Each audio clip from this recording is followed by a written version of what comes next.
have dreams and somehow you got demotivated because of the discouraging words of other people? Nakaka-relate ka ba? Alam mo, nakaka-relate ako.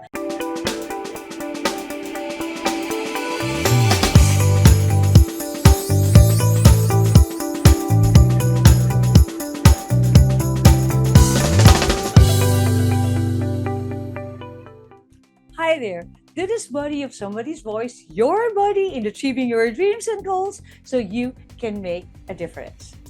Do you have dreams and somehow you got demotivated because of the discouraging words of other people? Nakaka-relate ka ba? Alam mo, nakaka-relate ako. And also, this story from Jack Canfield. Jack Canfield shared to us the story of Monty Roberts. When Monty was in high school, his teacher gave the class an assignment to write about what they wanted to do when they grew up. And Monty thought about it. And he wrote that he wanted to raise horses, not just like his dad, and in a 20-acre ranch. And he was so excited about his paper when he submitted it to his teacher. When Monty's teacher gave back his paper, his score was an F. And he said, "See me after class." So Monty went to his teacher and asked why he got an F. He told, "Monty, you know what? Your dreams is unrealistic because you were living in a pickup truck. And how can you afford to buy those horses and even buy a ranch?" Right? So he told him that go back, rewrite your dream, and submit it to me so that I can give you a higher grade. Oh. So Monty was like really sad. So he went home and told his dad about what happened. And he asked his dad, "Dad, what I'm gonna do?" Monty's dad told him that, "You know what, anak, I can't tell you what to do. But whatever it is that you decide, it's going to affect the rest of your life." So Monty thought about it and went back to school the next day. And he handed the same paper to his teacher and he said, "You keep the F and I'm keeping my dream." Whoa!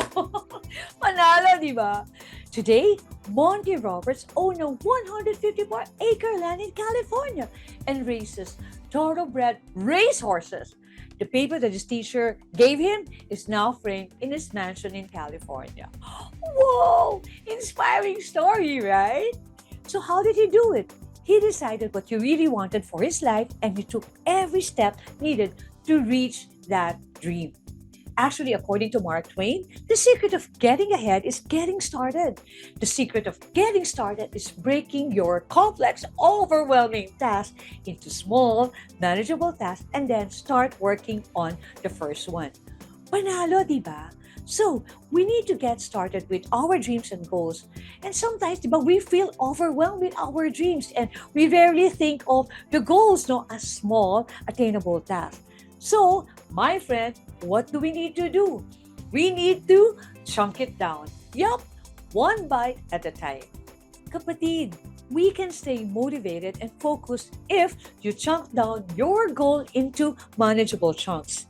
Kasi each small task you complete brings you closer to your ultimate goal and every step you take builds momentum and confidence.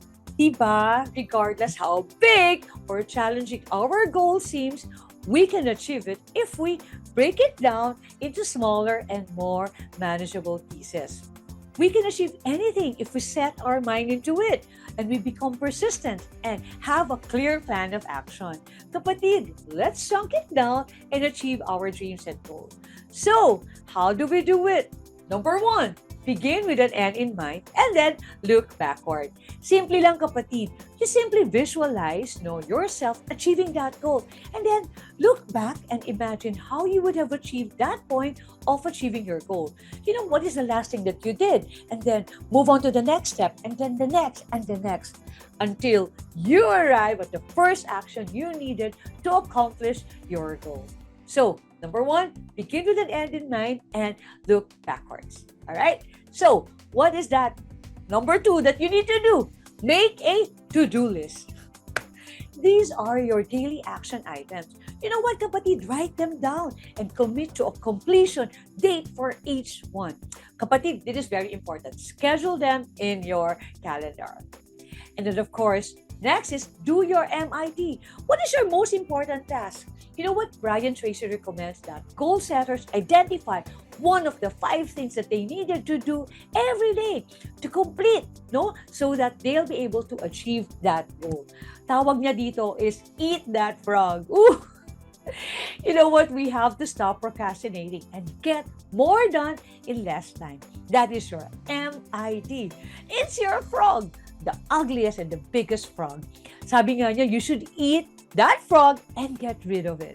Alright? Kasi when you do that, it gives you momentum and builds your confidence, which leads to moving more rapidly towards achieving your goals. And of course, lastly, make a plan for your day the night before. Kapatid, plan your day by making a to-do list and visualizing how you would want to go about it. And as you sleep, you will be surprised. Your subconscious mind will continue to work on this task. Your brain will be able to come up with creative solutions for solving problems and overcoming obstacles. This will help you start your day off on the right foot. And of course, like right after waking up, right after you pray, for to praise God and you thank God for your day, you will know what you're going to do. Because when you do this, you would be way ahead of most people who are just getting ready for work. Panalo, di ba? So, remember, in order to achieve our goals, it's important to remember the success doesn't just occur by taking massive actions.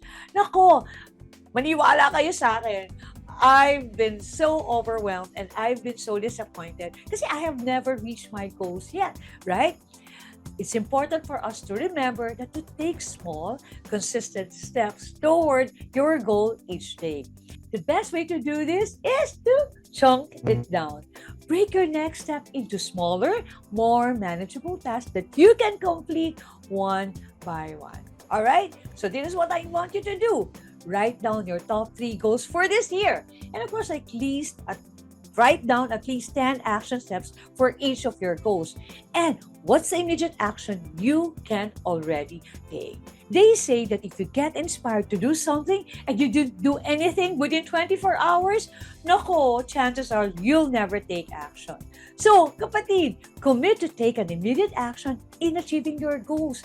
Kahit 1 step lang. That is 1 step getting closer to your dreams. And of course, if you were not able to do it today, for example, you know what? Do it another day. Start ulit. Kasi that's important that you still take action. And definitely be kind to yourself. Right? Yay! I hope you find this message helpful. And if it does, please don't forget to like, subscribe, and share this video. Somebody's voice to your friends and families, for this might be the message that they want or needed to hear. Actually, you know what? When I do this message, when I do this video, it is as if I'm talking to myself. Kasi ito talaga yung kailangan ko. And also, don't forget to hit the notification bell so you'll get notified every time I post new videos. Thank you again for watching, and remember, we can be somebody who brings positive, loving, and joyful energy to others. So we can definitely be a blessing to others. Yay!